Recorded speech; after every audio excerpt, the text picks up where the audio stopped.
Alain Ganou, vous faites célébrer le troisième anniversaire au parti, mouvement patriotique dimanche dernier, par un congrès.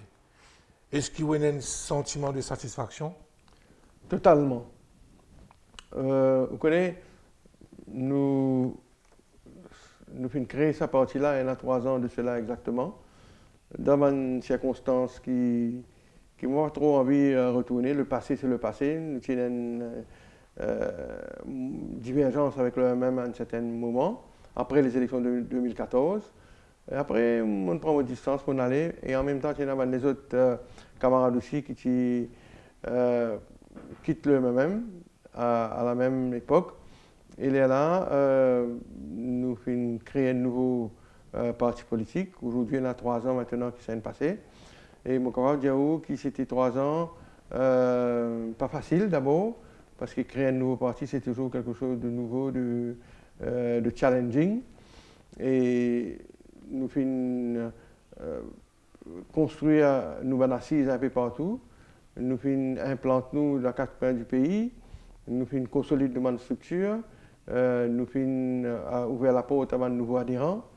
Et nous faisons organiser plusieurs manifestations. Moi, je dirais qu'il y a une partie de terrain, une partie de proximité, et nous aussi une partie d'idées. Nous donnons beaucoup de nouvelles idées. Aujourd'hui, donc, qu'il y a dans le Parlement, qu'il y a au Parlement, nous avons la force.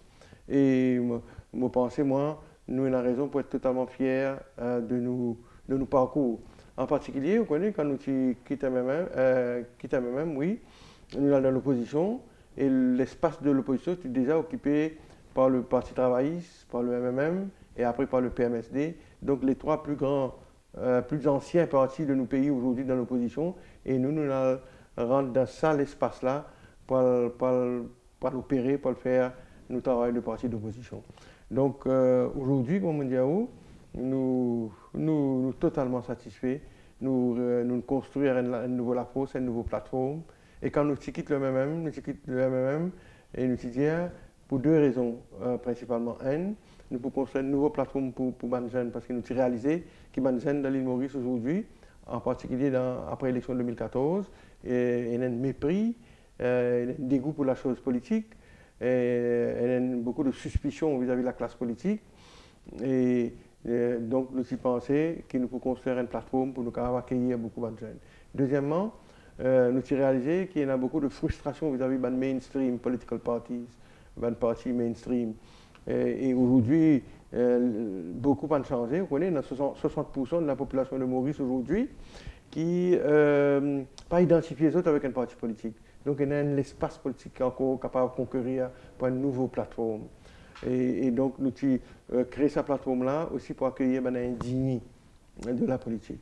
Et donc nous faisons nos chemins et aujourd'hui nous satisfaisons que le MP ait une nouvelle force dans nos pays. Dans vos discours, vous finissez. L'élection peut venir dans 1 an, marquez garder MP pour dans le gouvernement. Est-ce que vous êtes capable d'être plus clair sur ce que vous finissez? Non, ce que je dis, les compléments de ce que je fais, c'est-à-dire nous satisfaire, nous, que nous prenons un rôle important pour jouer dans la prochaine élection. Avec les nouveaux qui ont besoin de nous, avec les anciens qui nous sont là. Et comme on dit à vous, nous satisfaire de l'assise qui nous est dans certaines circonscriptions. Et nous pensons donc, d'abord, notre premier choix, c'est faire une nouvelle plateforme. Mais il me reste 15 mois, 18 mois pour l'élection générale. Est-ce que nous pourrons créer sa nouvelle force-là, sa nouvelle troisième force-là, sa nouvelle plateforme-là? Pas nous tous seuls, évidemment, parce que nous pensons, nous conscients le fait qu'il y a encore dans Maurice aujourd'hui un groupuscule partout, qui est dissatisfait avec le mainstream, qui peut envie de trouver un nouveau ciment, une nouvelle voie. Donc nous encore pensé qu'il est capable de créer une nouvelle pause, une troisième pause, une nouvelle plateforme. C'est ce que nous pouvons faire. Vous connaissez, nous, en passant, nous avons une direction collégiale, nous sommes un leader de nos partis, à cause de ça qui nous dit que nous pouvons faire politique autrement. Nous avons envie de créer une nouvelle culture, pas besoin d'un leader maximal d'un parti qui, comment dire, vient donner tout ban l'autre, vient dirige tout, comment dire, un chef d'entreprise. Nous avons une direction collégiale.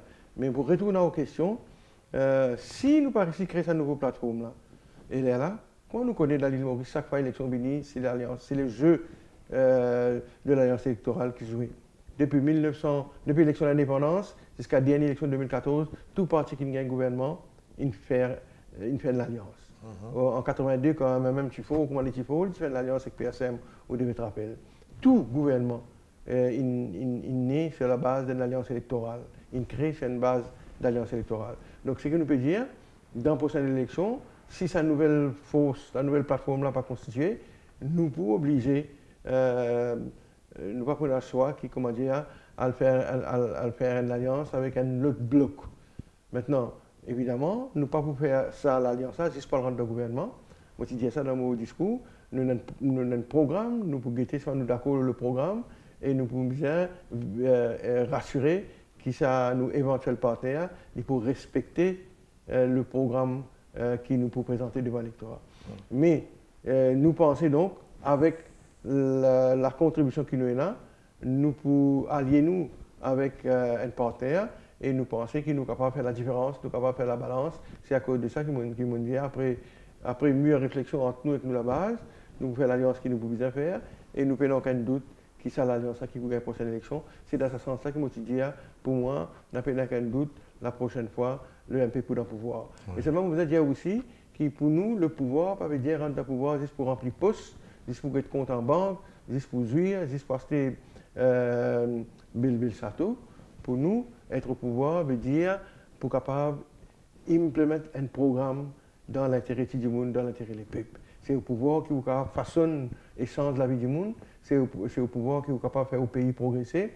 C'est au pouvoir qui est capable de corriger l'injustice qui vient faire dans le passé. Donc c'est dans ce sens-là qui pour nous, ultime but maintenant, dans 15 mois, dans 18 mois, c'est faire l'alliance qui est bien faire si c'est nécessaire et rendre le pouvoir. Justement, dans vos discours, vous dire qu'il voulait une alliance digne. Mais qui vous appelle une alliance digne? L'alliance digne, quand nous éventuels partenaires, respectez-nous, parce que c'est vrai que nous avons une jeune partie de 3 ans, mais nous fait que nous avons une partie de proximité. Vous connaissez moi-même, je suis élu 8 fois dans mon circonscription. Ça fait 36 ans que je suis député. Et camarade Jean-Claude Barbier, pareil, il finit élu 5 fois dans sa circonscription. Et nous avons une partie de proximité, nous avons une certaine force. Pas juste dans la circonscription Barbier, dans mon circonscription. Dans ma circonscription, nous entraînons certains jeunes, par exemple, comme mon camarade Tania Diol, et comme il y a un paquet, les autres, les camarades Anoupam Kandaï, qui est un avocat. Et il y a encore beaucoup, mon capable, surtout, un nouveau, qui ne fait Guini. Donc, nous avons une certaine force dans certaines sections. Nous pouvons faire la différence. Donc, nous pas pour aller juste pour gagner, comment dire, juste pour gagner quelques tickets, juste pour venir au pouvoir, pour venir député, pour venir ministre. Donc c'est l'alliance digne, veut dire une alliance que chaque partenaire respecte son camarade et que chaque partenaire engagé pour respecter le programme commun sur lequel nous sommes d'accord. C'est ça que je veux dire par une alliance digne. Ouais. Mais l'autre question-là, il y a un rumeur qui peut circuler actuellement, qui est un peu pérennelle l'alliance avec le Parti travailliste, PMSD, qui vous commentez là? Il n'a pas pris ça. Vous connaissez une rumeur, quand l'île Maurice, c'est le pays des rumeurs. Vous connaissez d'abord, vous avez dit où l'EMP, moi personnellement, nous avons une relation civilisée avec tous les dirigeants de tous les autres partis politiques, dans l'opposition, dans le gouvernement. D'abord, moi, personnellement, j'avais mon politique sur une base personnelle, j'avais mon tac personne au-dessus de la ceinture, j'avais mon fait une dénigration, une diffamation, qui est dans le Parlement, qui est au Parlement. Nous respecter nos adversaires. Donc, nous avons des bonnes relations civilisées avec tous les dirigeants des autres partis. Mais seulement, ceci dit, mon camarade Diaou, qui va l'heure 10 jours que nous pouvons causer là, le MP pas de rendre dans aucune négociation, pas de signer aucun accord électoral, pas de discuter aucun, c'est pas nombre de tickets, non, jusqu'à l'heure, nous pas assiser, nous pas discuter avec n'importe qui des autres partis politiques. Mais seulement nous dans l'opposition, évidemment, et nous disons ça tout le temps, besoin d'une unité dans l'opposition. Aujourd'hui, l'île Maurice, se retrouve dans une situation qui est sans précédent et dans l'opposition fragmentée. Et nous appelons toujours à l'unité de l'opposition, à la collaboration dans le parti d'opposition. Donc, c'est dans ce sens-là, oui, nous sommes dans le groupe parlementaire avec des autres partis d'opposition, mais mon Rediaou, nous n'avons aucune alliance avec personne qui vient commencer à être négociée. Nous pas ni avec le Parti travailliste, ni avec PMSD, ni avec n'importe qui des autres partis d'opposition. Nous pas en discussion, nous pas en négociation, nous pas aucun engagement, aucun commitment vis-à-vis de n'importe qui les autres partis et qui dirigeant les autres dirigeants partis politiques dans le pays. Mais dans le domaine du possible, est-ce qu'il y a, personnellement, est-ce qu'il y a en faveur d'une alliance PTE-PMSD-MP? Vous connaissez, ce n'est pas moi tout seul qui vous décide ça. Nous sommes parti, nous fait dialogue avec une direction collégiale et il y a plusieurs sensibilités dans sa direction collégiale là, il y a plusieurs courants dans sa direction collégiale là. Moi, pensez, moi, en temps et lieu, quand we will come to the bridge, comme on le dit, là, we will cross it. Donc, pour l'instant, nous pouvons focus, nous pouvons concentrer, construire le parti, consolider nos l'assise, augmente nos rayonnements dans le cadre de l'île Maurice. Pour le moment, il n'y a pas de priorité pour nous pour discuter de l'alliance, pour le négocier ou même pour finaliser l'alliance.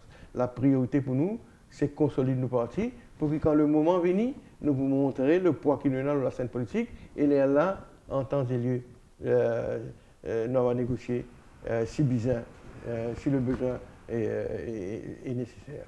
Alors, à nous revenir un peu en arrière. Est-ce qu'il y a un regret agua qui vous jouer là, dans la concrétisation de l'alliance PT-MMM qui vient faire face à une écrasante défaite en 2014? Ce terme agua là, c'est à vie, comment dire, un terme péjoratif, un terme dénigrant. Vous connaissez, mon fait de dire où elle est là, dans toute élection qui vient venir dans le passé, finit dans l'alliance électorale. Mais il y a des gens qui ouvrent signer, qui négocient, et qui amènent une direction politique ensemble. Donc, dans nos pays, c'est une pratique. Vous connaissez, nous venons dans l'alliance de Terre Rouge, nous venons dans l'alliance de Medpont, nous venons dans pas combien encore l'alliance. Donc, il est clair qu'il y a besoin d'un intermédiaire d'abord qu'à déblayer le terrain. Moi, dans mon cas, en 2014, vous connaissez, quand il y en a pour négocier avec le Parti travailliste, quand il y en a d'abord pour discuter avec le Parti travailliste la réforme électorale. Moi, je suis le numéro 2 du MMM. Moi, je suis un parlementaire avec une certaine expérience à l'époque. Et Paul Béranger, c'est troisièmement d'abord pour mettre présente nos points de vue sur l'alliance, sur la réforme électorale. Pour trouver si nous sommes capables d'arriver à un consensus avec le gouvernement du Parti travailliste à l'époque. Right? Et vous connaissez, la réforme électorale, on a dit ça dans le passé, mon répète pas pour capable de faire un compromis entre différents partis, gouvernement, l'opposition. Right? Personne n'est pas capable d'imposer ce concept de réforme électorale sur les autres. Donc c'est dans ce sens-là que j'ai réalisé besoin de compromis et la réforme électorale aujourd'hui, plus que jamais, elle est comme ça en 2014. Il y a une grande avancée démocratique dans nos pays, pour une raison qu'il nous a dit, parce qu'il y a un système first past the post qui a beaucoup de manquements, qui a beaucoup de limitations. Bizarre amène sa dose proportionnelle là au first past the post. On peut schématiser pour vous, on peut résumer. Donc, qu'il y a en 2014, qu'il y a c'était là, puisqu'ils avaient besoin de réforme électorale. Donc, à l'époque, quand Paul Béranger dit moi, à discuter avec un dirigeant parti travailliste, pour nous capables de trouver un consensus pour y aller. Et c'est après là qu'il a causé sa proposition de faire une alliance électorale unie. Et comme on déjà donc, peut négocier avec un dirigeant parti travailliste, donc Paul Béranger, qui est choisi à moi comme son envoyé, comme son représentant, pour guetter si pas capable de déblayer le terrain, pour ne pas nous capable de faire une alliance avec le parti travailliste. Bon, donc, moi, respecter le vœu de mon leader, et c'est mon leader à l'époque-là, et nous tous avons envie que Paul Béranger vienne Premier ministre, nous tous avons envie qu'il y ait un rang de gouvernement, nous tous avons envie qu'il y ait même, s'il fait de l'alliance, il a gagné 30, qu'ils n'avaient même pas de gagner. Donc, on allait sur les consignes de mon leader pour le faire, négocier une alliance électorale dans un terme, dans une condition bien définie, et c'est dans ce contexte-là donc, qu'il m'a fait qui commence à négocier. Après, Paul Bérangine finit, quand il finit, comment dire, il réussit à faire un progrès, Paul Bérangine finit, il continue la négociation. Bon, qui vous analyse aujourd'hui la situation politique dans Maurice? Mon cas dit où, et moi dit ça plusieurs fois, et moi répète lui, que jamais l'île Maurice ne trouve lui dans une situation politique aussi confuse comme a été aujourd'hui. Moi, je pense qu'il comment dire, fait la visibilité, cette brouillard qui l'île Maurice politique, explique-moi, et dans le passé, très souvent, il y a des blocs, un contre l'autre. Tu connais qui bloque le gouvernement, qui bloque l'opposition. Quand l'élection costée comme ça, pendant la période qui nous était, donc, il est capable, ça veut dire, soit ça bloque le gouvernement, soit ça bloque l'opposition.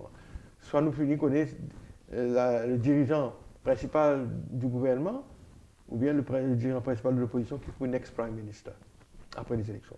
Mais il n'est plus comme ça aujourd'hui. Aujourd'hui, d'abord, nous ne connaissons pas qui l'alliance électorale pour nous. Pour nous, il y a où? Dans Maurice, c'est toute une alliance électorale qui gagne le gouvernement. Ça n'amène pas tout seul pour gagner le gouvernement.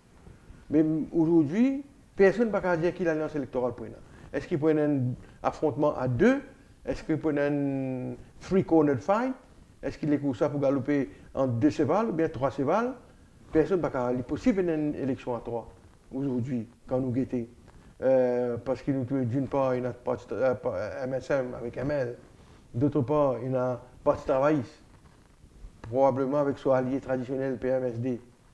De l'autre côté, MMM, tout seul, quand il était, et il est clair qu'il ne peut pas prendre l'alliance d'abord MSM travailliste. Très difficile pour imaginer l'alliance MMM travailliste. Est-ce qu'il peut prendre l'alliance MSM-MMM?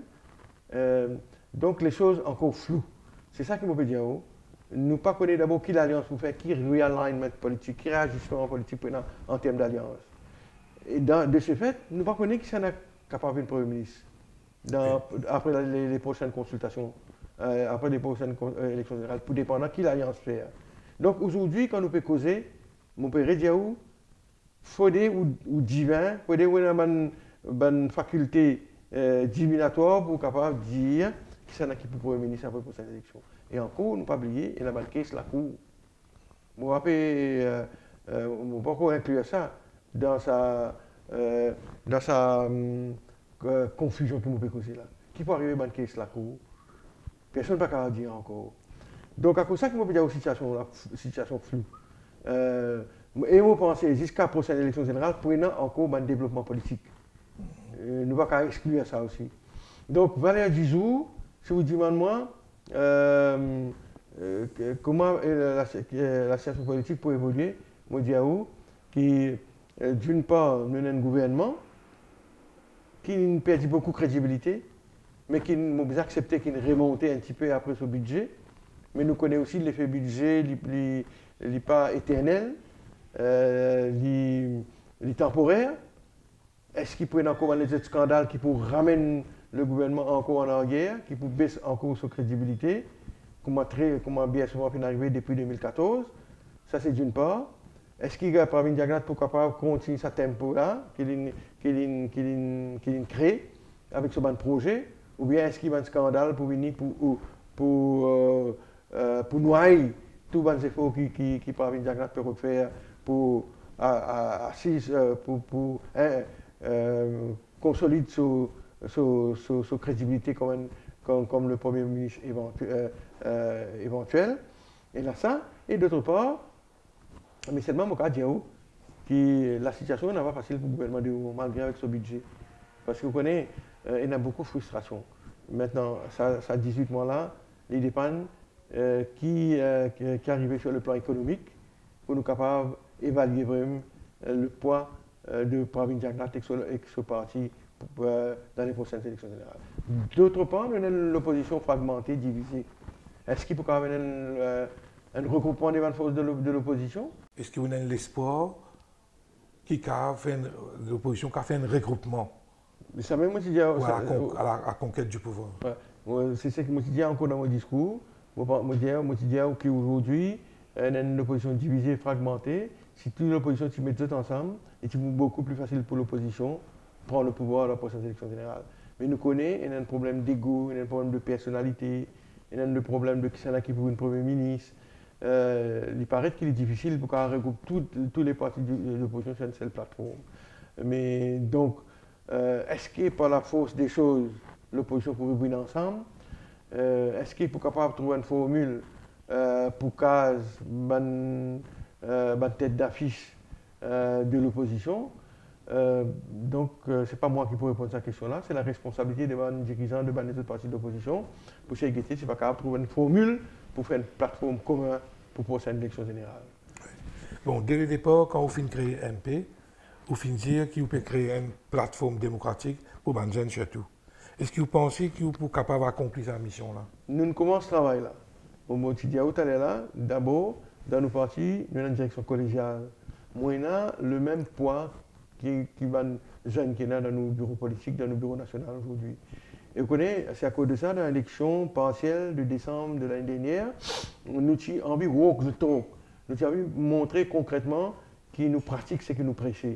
C'est à cause de ça que nous prenons une jeune qui a 31 ans, 32 ans à l'époque, Tania Diol, et nous sommes candidats. 6 semaines avant l'élection, il démissionné comme professeur de l'université, comme lectureur, comme chargé de cours, il lancé dans la bataille, encadré par le mouvement patriotique.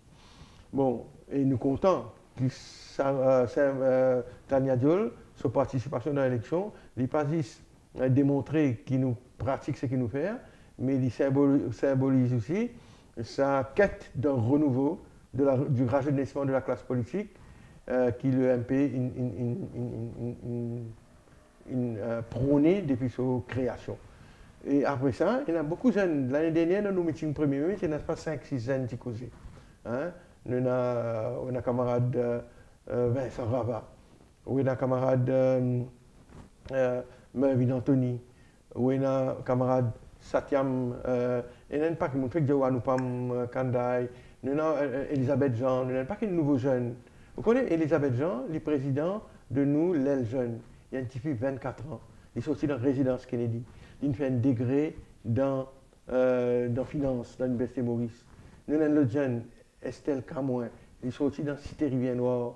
Il fait ici, il hold a degree university de l'Université de Maurice, dans une science sociale. Donc, dimanche dernier, nous présentons une jeune, une mademoiselle, un camarade qui s'appelle Jérémy Pierre, une mademoiselle Meuden, qui a un degré dans Sciences Po, qui fait sciences politiques dans l'Université de Maurice. Donc, ce qui nous fait, nous, anciens, nous peut créer une plateforme et nous peut permettre aux jeunes, donc, nous peut préparer eux pour l'avenir, parce qu'ils nous connaissent, nous là pour un certain moment, nous, et nous peut essayer l'exode, tout ça, l'expérience, tout ça, héritage qui nous a, nous, comme anciens. Donc, nous satisfait que ce travail vis-à-vis de la jeunesse, ça peut faire, et nous continuons à faire l'appel avec Banzen. Moi, le plus ancien du parti, moi là comme un mentor, comme un guide, et des affaires nous disons qui d'abord, quand vous êtes engagé politiquement, il faut des les vraiment engagés, il faut des vraiment dans la flamme là, dans votre bellique, moi nous dire. Il faut des autres comprendre que veut dire le concept de proximité. Une fois élu, il faut être capable de respecter des engagements pris vis-à-vis de l'électorat. Parce qu'aujourd'hui, ça même pas de Mauricien reproche pas de politicien. Il fait fausse promesse, il cause beaucoup dans l'élection. Quand l'élection, tous les jours, vous êtes passés, ils demandent vote. Après, quand vous êtes élu, ils disparaissent. C'est même que nous appelle le concept de la proximité. Et deuxièmement, deuxième cheval de bataille dans les prochaines élections générales, c'est pour la lutte contre la corruption. Aujourd'hui, la jeunesse et la population en général dégoûtée que la classe politique à cause de cette affaire corruption-là. Il n'est pas possible aujourd'hui qu'il nous continue business as usual. Besoin d'un gouvernement venu vraiment qui peut mettre cette affaire déclaration sur cette-là, qui oblige tout le monde député à déclarer du bien. Besoin vraiment la loi financement parti politique. Besoin qu'il y ait un premier ministre service de mandat.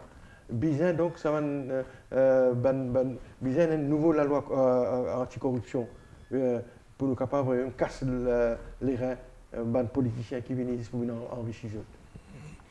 Bon, depuis 2014, MMM ou ancien parti, fin faire face à plusieurs cassures et excisions. À vrai dire, MMM fin casse en quatre. Mouvement libérateur, MP, MMM lui-même, et plateforme pour un nouveau MMM. Alain Ganou, ou qui fin côtoie les leaders du MMM depuis des années, ou fin même assurer l'intérim au poste de leader du MMM à un moment donné, qui vraie racine du mal de sa débandade au MMM? D'abord, vous êtes déjà triste, ce qui peut passer là. Mais comment on explique ça? Vous connaissez, le MMM est une partie, en vérité, qui vient subir plus beaucoup de crises politiques. Quand nous réalisons combien de gens quittent le MMM. Il y a plusieurs raisons pour ça. Des bandades, on appelle ça des bandades, mais il y a plusieurs raisons pour ça, une crise successive qui MMM fait subir depuis sa création. Il y a une, la personnalité du leader du MMM, qui est une personnalité difficile. Vous connaissez, Béranger, une boucle de tempérament difficile, de caractère difficile. Il n'est pas facile de deal avec lui. Aujourd'hui, il y a des gens qui sont proches à lui. Et où tu proches, Marie proche avec lui? Oui, mais chacun une quitte lui pour une raison différente. Oui. C'est comme on veut dire où. Il y a d'abord la personnalité de l'homme lui-même. Béranger, évidemment, il a sa contribution dans l'histoire politique de l'île Maurice. Personne n'a pas nié ça. Mais seulement, vous pensez qu'il y a un problème caractériel. Il n'est pas content d'écouter. Il n'est pas content d'accepter qu'il le dit a raison. Vous pensez qu'il y a d'abord le caractère de l'homme. Et deuxièmement aussi, vous pensez très souvent, il y a des gens qui viennent causer pour proposer les autres formules, les autres façons de voir les choses, les autres perspectives, que ce soit politique ou bien au niveau de l'organisation. Mais Béranger, vous pensez, tout le temps, il fait une reprise, accepter un autre point de vue, accepter, comment dire, qu'il y a des autres gens capables de la raison. Vous pensez ça. Et troisièmement, il y en a aussi qui, le MMM, avec les temps qu'il finit d'exister, il finit aussi donc créer une certaine. Le MMM très régimenté. Vous connaissez le MMM, manière qu'il est opéré, manière qu'il est fonctionné, il y a une moule MMM. Mais il y a beaucoup de gens après certains temps, comment dire, d'autres réalisés, qu'il n'est pas possible que ça continue comme ça. Donc très souvent, donc, comme on dit, il nous ramène une nouvelle idée. Vous pensez si vous regardez un là-dedans, qui donc gagne un conflit avec le leader du MMM. Donc il y a beaucoup de raisons expliquées qui font le MMM une fragmenté comme ça aujourd'hui. Mais il y a une autre raison principale, d'après moi, qui explique l'affaiblissement du MMM aujourd'hui, c'est, vous pensez, le MMM il reste trop longtemps dans l'opposition.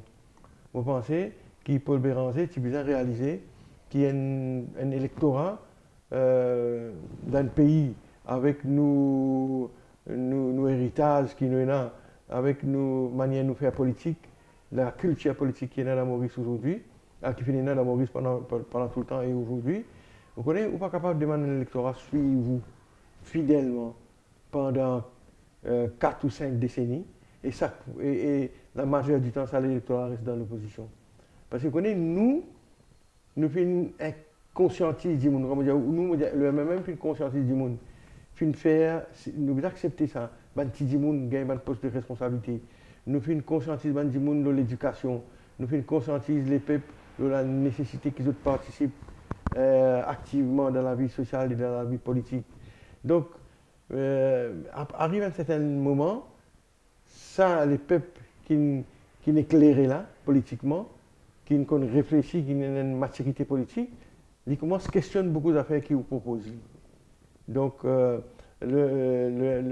Paul Béranger n'a pas fait même jouer le rôle qu'il était besoin jouer en, comment dire, en sauvegardant les intérêts politiques et économiques de son électorat.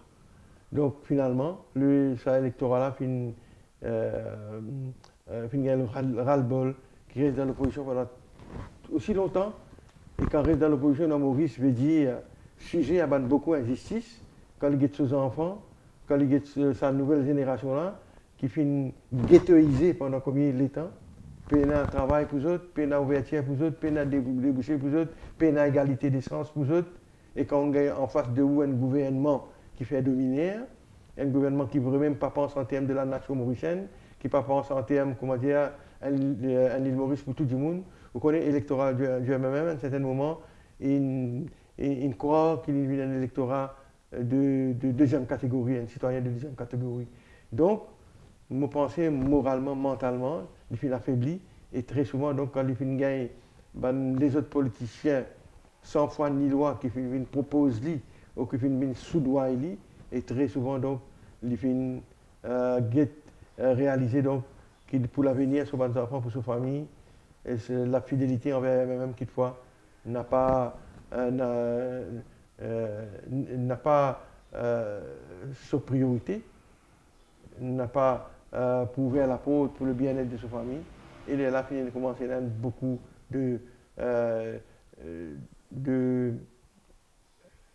d'exil, si mon cas de la part de ça électorat-là. Ils ont quitté la barque elle-même. Est-ce que vous pensez qu'il joue un Béranger, qui fait que faire son entrée au comité central et par extension au bureau politique, capable de réincarner le renouveau ou un nouveau souffle au MMM?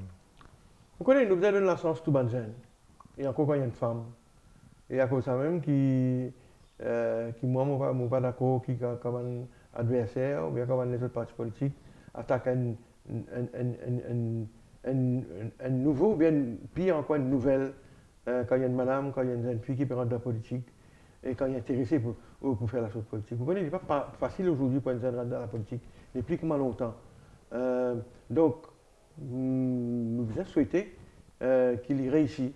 Bon, maintenant, est-ce qu'il peut encore le renouveau du MMM?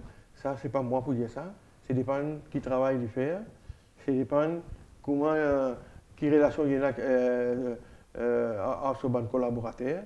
Et aussi, comment ce bon adversaire politique percevoir lui. Et mais seulement, vous pensez, ça n'est pas mon problème, ça c'est le problème du MMM. Vous pensez qu'il besoin d'une période de transition avant qu'il soit en Béranger takeover du MMM. C'est-à-dire qu'il besoin d'un autre leader qui fait la transition. Steve Obigadou est capable de faire ça et prépare le terrain pour permettre lui de jouer un plus grand rôle plus tard.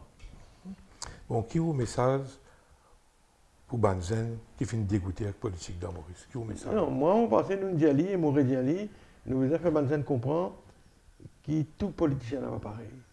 S'il est vrai qu'il finit un bon politicien qui vient faire la honte à la classe politique, s'il est vrai qu'il finit beaucoup de scandales,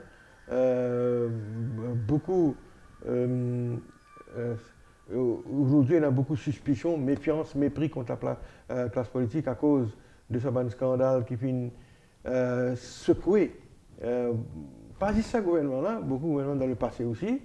Vous pensez aujourd'hui, si une nouvelle plateforme venue avec la volonté politique de nettoyer, de convaincre la jeunesse que tout politicien n'est pas pareil et qui nous bisait une nouvelle race de politiciens, vous pensez, moi, nous sommes capables d'espérer donc qu'ils s'abandonnent là pour renouveler notre confiance dans la chose politique et dans sa nouvelle plateforme politique. Donc, tout n'est pas perdu. C'est ça qu'il a envie de dire, tout n'est pas perdu.